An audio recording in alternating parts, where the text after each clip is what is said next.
এই মায়াপুর ইস্কন মন্দির ছেড়ে আমরা বেরিয়ে আসলাম।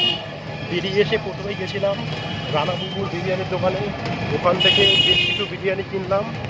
কেনার পর এখনও যাচ্ছি আমরা টোটোতে চেপে গুলোর ঘাটের দিকে। ওখানে বাইক রাখা আছে, বাইকে করে যাবো শ্যামপুর আমঘাটা। আজকে রবিবার প্রচণ্ড ভিড় হয়েছিল, ঠিক মতন ভিডিও করতে পারিনি, ফটো তুলতে পারিনি ঠিক মতন। এদিকটা অনেকটাই ফাঁকা আছে।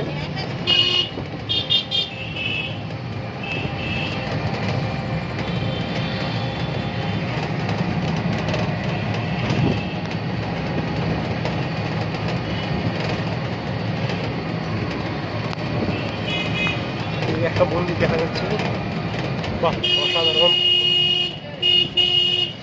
গেটটাও খুব সুন্দর মন্দিরটা।